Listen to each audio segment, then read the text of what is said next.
Hello students, today we will discuss about Dryden, the father of English criticism.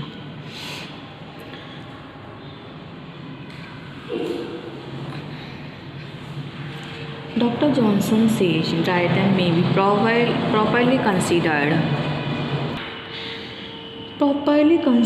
as the father of English criticism, as the writer who first taught us to determine upon principles the merit of composition. There were a few critics before Dryden, like Sidney and Johnson. What they wrote on matters which interested them, they did not write on all the problems connected with it. Dr. Johnson thinks that before Dryden, critical principles were in the hands of a few, who had gathered them. Partly structure of dramatic poems was then not generally understood. Audience applauded by instinct and poets perhaps often pleased by chance. Dryden is the first English critic who took to criticism seriously and thought deeply over all the problems connected. First, the claim of Dryden considered. He has given as a brilliant appreciations of Chaucer, Shakespeare, Fletcher, and Van Jonson's. He has also examined thoroughly one play of Van Jonson's, namely The Silent Woman. In this way, criticism in all its aspects has been touched by Dryden, and significant work has been done in all of them. Next, Dryden's liberalism. The most important quality of Dryden as critic is his liberal outlook on literature. He lived at a time when people relied completely on the classical rules. Dryden himself admired the ancient writers and accepted many of their principles, but he was never a servile imitator and changed the classical rules when either he did not agree with them or found them unfit for modern conditions. W.P. Kerr says his virtue is that at a time when literature was pestered and cramped with formulas, he found it impossible to write otherwise than freely. Next is the French influence.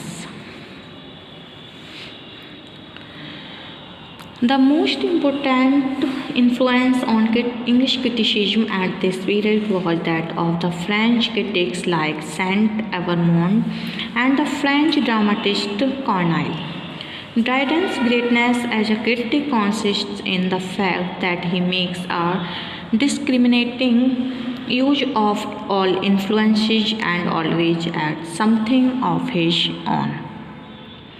In this respect, Atkins says the advance thus made was due in some measure to contemporary French influences to that of Corneille in his earlier period, to Rapin, Longinus, and Saint-Evremond in his later years, though equally apparent, if less fruitful, was the use made of the works of Sagres.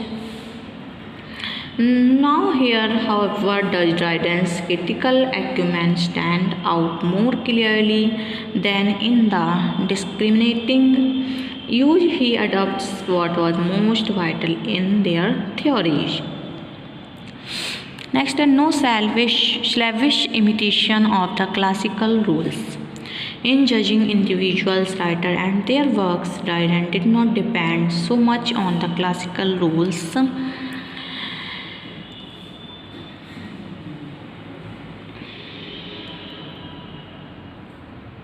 as on his own native sensibility and understanding of literature. The secret of Dryden's greatness as a critic lay in himself, in that native sensibility which made him keenly analysis of those values.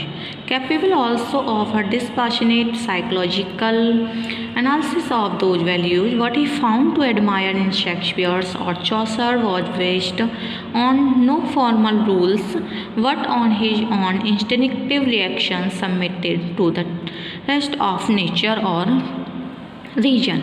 It should be added which to him represented something more than mere judgment at its best, both in theorizing and appreciating was of super rational kind.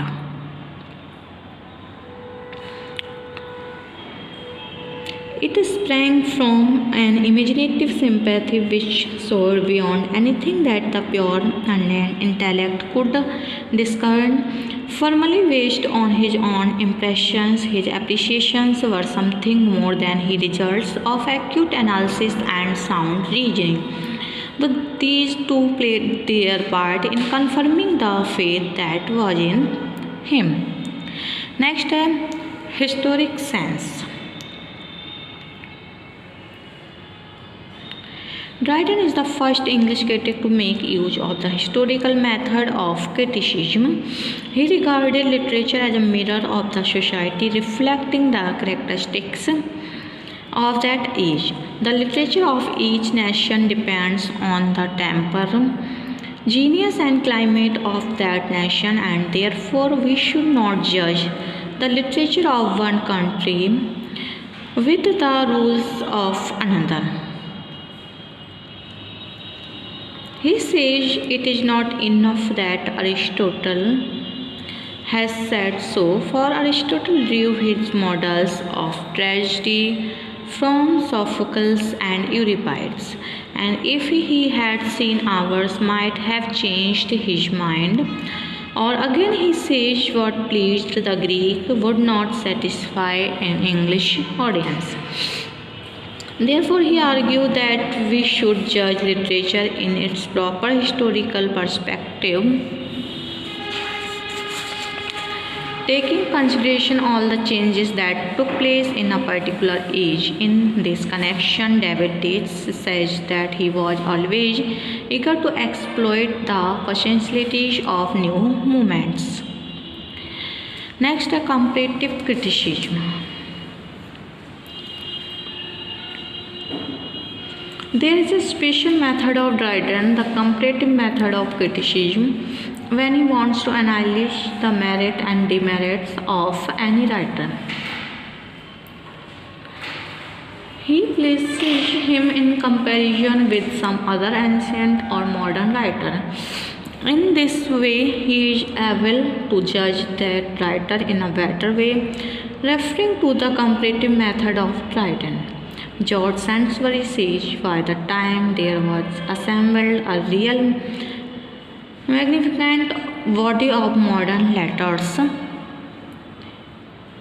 in addition to classical and medieval, but nobody in the late 17th century except Dryden really utilized it.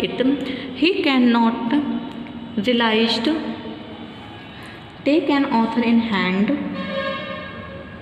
whether he is Greek or Latin, Italian or French or English, without his superiority to rules and systems and classifications appearing at once. However, he may drag these in as an afterthought, or rather draw them into the conversation with his usual adroitness. Last, a limitation of Dryden as a critic. With all these merits, limitations have also been noted in Dryden as a critic. It has been pointed out that he is inconsistent, betrays imperfect knowledge, and sometimes gives too much concession to tradition and classical authority. Dr. Johnson was the first critic to note these limitations of Dryden.